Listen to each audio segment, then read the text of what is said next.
किसके इशारे पर पंडित जी कर रहे हैं वसुधा के खिलाफ ये बड़ी साजिश। फाइनली चंद्रिका के सामने आएगा करिश्मा और पंडित जी के ये हाथ मिलाने का सच। जी हाँ दोस्तों, वसुधा का आने वाला ट्विस्ट होने वाला है बहुत इंटरेस्टिंग। दोस्तों सब कुछ बदल सकता है, लेकिन एक चीज जो नहीं बदल सकती है वो है चंद्रिका का बर्ताव वसुधा के प्रति। चंद्रिका वसुधा को स्वीकार करने के लिए तैयार ही नहीं हो रही है।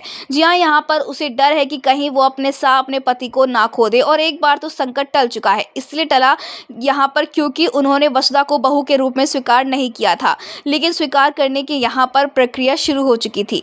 जिसके बाद अब यहाँ पर संतोष नाराज है और वो चंद्रिका को समझाने की कोशिश कर रही है कि वसुधा ने इस परिवार के लिए कितना कुछ किया है, और सिर्फ इस डर से कि कुछ हो जाएगा प्रभात को, इसका मतलब ये तो नहीं है कि तू वसुधा को कभी बहू के रूप में स्वीकार ही नहीं करेगी। उसका भी तो हक है ना, और मेरा भी हक है देव के ऊपर, मेरे बेटे के ऊपर। तो वहीं पर चंद्रिका अभी तो मना कर देती है, जिसके बाद चंद्रिका भी चाहती है कि वसुधा को स्वीकार कर ले, क्योंकि वसुधा में कोई बुराई नहीं है, वो बहुत अच्छी है। जिसके बाद दोस्तों हम आपको बता दें कि अब यहाँ पर चंद्रिका पंडित जी से मिलने जाने वाली और उनसे पूछने वाली कि क्या हम दोबारा व्रत नहीं कर सकते हैं, हम 30 दिन का भी व्रत कर लेंगे, क्या वसुधा को स्वीकार नहीं कर सकते हैं। तो वहीं पर पंडित जी बताते हैं कि नहीं कर सकते हैं, क्योंकि प्रभात और वसुधा की कुंडली बिल्कुल भी मैच नहीं कर रही है, और बहुत बड़ा यहाँ पर संकट भी है, और यहाँ पर ग्रह भी मैच नहीं कर रहे हैं, ग्रह भी सही नहीं चल रहे हैं, इसीलिए बहुत बड़ी मुसीबत आ जाएगी कि वसुधा को स्वीकार कर लिया जाएगा। जिसके बाद यहाँ पर अब पंडित जी कहते हैं कि मैं नज़र बनाए रखूंगा ग्रहों पे और दिशाओं पे भी, लेकिन फिलहाल के लिए हमें इंतजार करना होगा। तो वहीं पर अब घर में जो पार्टी हो रही है ना, उस पार्टी में वसुधा की इंसल्ट होने वाली है।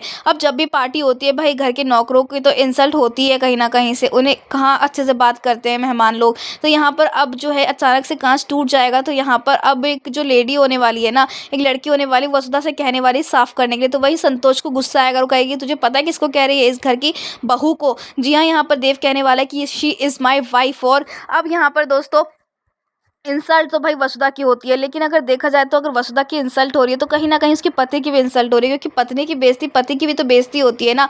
तो वहीं पर अब चंद्रिका को रियलाइज होने वाला है कि उसे कुछ तो करना होगा वसुधा के लिए। जहाँ दूसरी तरफ अब करिश्मा जो है ना, वो मेंटल असाइलम से भाग चुकी है, क्योंकि उसे जेल जाना नहीं और नाटक करे। तो वहीं पर अब पंडित जी का भी असली चेहरा रिवील होने वाला है। दरअसल आपको बता दें कि पंडित जी किसी के इशारे पर वसुधा और देव को एक होने नहीं दे रहे हैं, और बार बार यही खेल वो खेलते रहते हैं, और सही समय का बोलते हैं इंतजार करो। जहाँ पर अब दूसरी तरफ कोई और नहीं बल्कि करिश्मा के कहने पर वो सारा खेल खेलते हैं। जी हाँ, असली मास्टर स्ट्रोक तो यही है करिश्मा का, पंडित जी। जिसके बाद अब यहाँ पर चंद्रिका क्या इस सच तक पहुंच पाई कि सारा खेल कोई और नहीं बल्कि करिश्मा खेल रही है पंडित जी के साथ मिलकर वसुधा के खिलाफ। देखना होगा शो में, बहुत इंटरेस्टिंग। दोस्तों क्या आपको भी लगता है कि पंडित जी झूठ बोलते हैं कि वसुधा को स्वीकार करने से ऐसा कुछ हो जाएगा वैसा कुछ हो जाएगा, ये सारा बस एक ढोंग है वसुधा के खिलाफ? हमें कमेंट करके बताएं। ऐसी टीवी के लेटेस्ट अपडेट के लिए चैनल को सब्सक्राइब कर लें।